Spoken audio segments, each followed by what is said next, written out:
there is a principle called Wu Wei. And this means,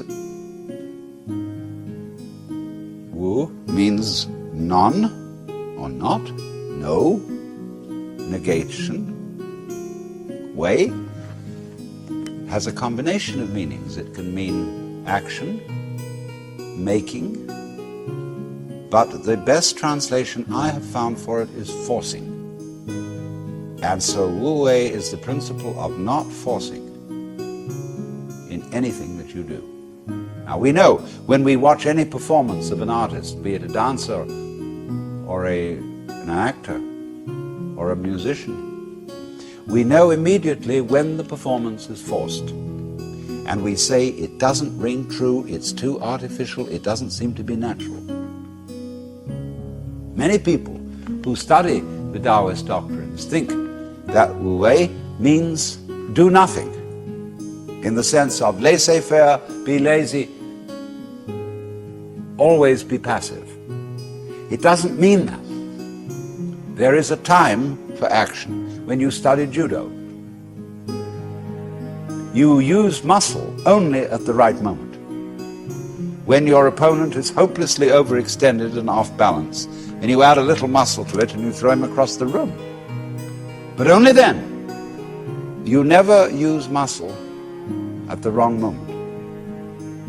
For as Shakespeare knew perfectly well, there is a tide in the affairs of men which, taken at its flood, leads on to fortune. And so Wu Wei is based on knowledge of the tide, the drift of things. Get with it. Wu Wei is the art of sailing rather than the art of rowing. So, if you say now, one of the most famous sayings in the Lao Tzu book is, superior virtue has no intention to be virtuous, and thus is virtue. Inferior virtue cannot let go of virtuosity, and thus is not virtue. So one could also say, the real Wu Wei is not intentionally Wu Wei, and so is Wu Wei. But inferior Wu Wei so tries to be Wu Wei that it isn't. In other words, this is saying Wu Wei is not a matter of cultivated passivity or even of cultivated spontaneity, because there are people who think that they are released, that they have realized that they are the Tao, as all of us in fact are, or that you are, to put it into Vedanta terms, every one of us is the Brahman, the eternal self of the universe, beyond all description or classification or thought. You say, okay, baby, I'm that. Now I'm going to have a ball. Well, what kind of a ball do they have? Well, what they do is they look up the rules on which society runs and do the opposite. Well, that's still running by the rules of society. And it's the mirror image in reverse. That's not spontaneity. You have to be able to realize that you don't know what you really want until you are very quiet. And it tells you. So, to quote Jesus, unless you become again as a child, you cannot enter the kingdom of heaven. And if you read the Bible, incidentally, which is a very dangerous book, as I'm going to be demonstrating in Playboy this December, but understand heaven in a very literal sense, space.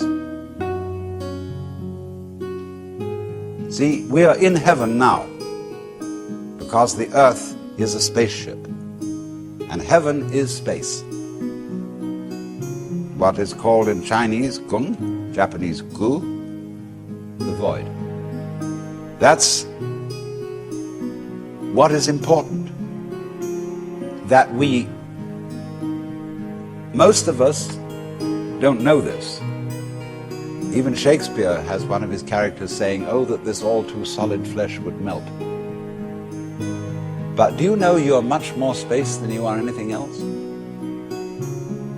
If the ponderable, I won't say matter, the ponderable whatever in your bodies were condensed and all put together, it would be smaller than the point of a pin. And anyway, somebody once said, even a bishop is 80% water.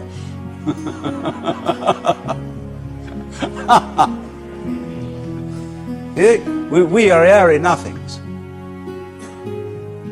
So space is somehow very, very fundamental.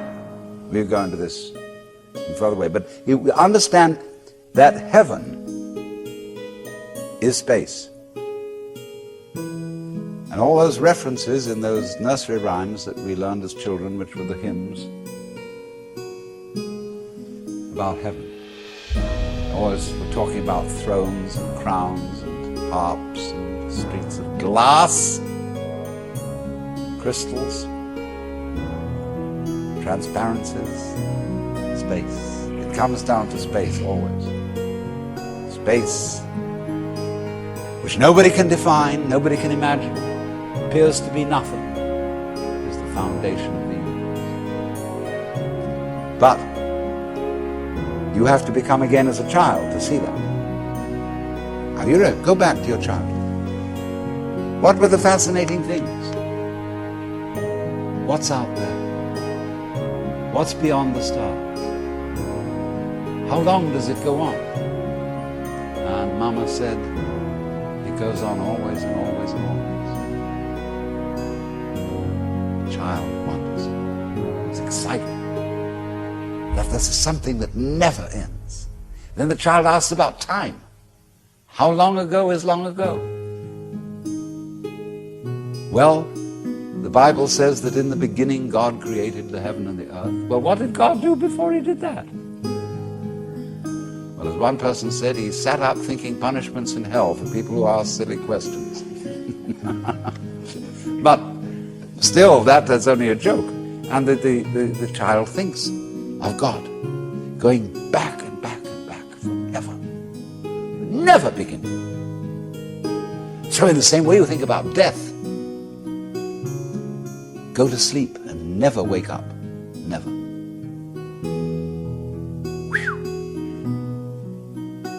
Why, it would be as if you never had existed. Not only you, but everything else. Which is, of course, the way things were before you were born. I mean, just turn it backwards. You know, how about waking up after having never gone to sleep? That's quite a thought. There's something fishy about it all. Ichthys, Jesus Christos Theou Iosso hier, the fish. So we get a funny feeling when we think those questions really through. Very funny feeling. And children, you see, love to get into that funny feeling. Children do all kinds of weird things. They like to spin around as fast as possible, so they watch suddenly the whole ground goes tilting. They do this thing with their eyes, and they go,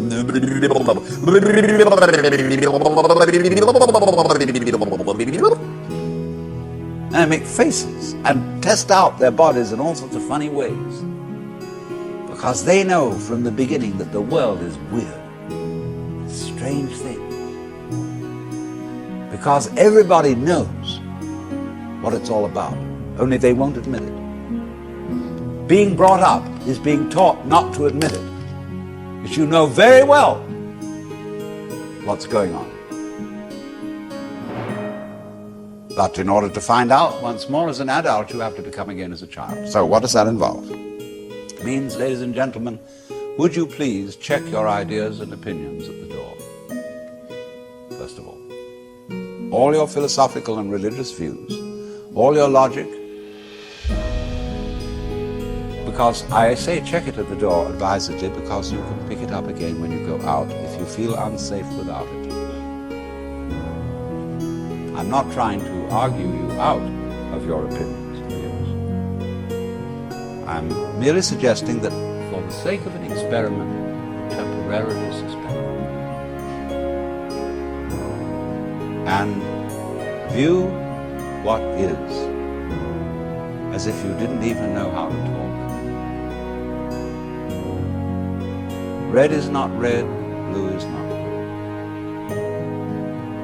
Hard is not hard, soft is not soft. Male is not male, female is not female. There is just this jazz.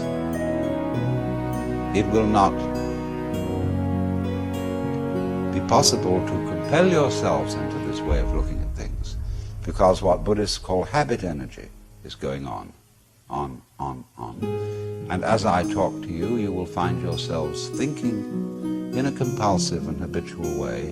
This is red, this is green, this is something, this is nothing, this is solid, this is space. All right, but treat those thoughts that are going on in your head in exactly the same way as if they were, see? That's all they are. Like shapes in the spray as the sea breaks on the rocks. Now, please don't get agitated that this is an anti-intellectual point of view, that this is undermining the value of logic and reason and so on. Just we'll bring all that back later when we need it. But just for the time being, let's simplify. Close your eyes. What is? What do you really and truly, honestly, hear? Don't name it. Just as if it were music. Classical music.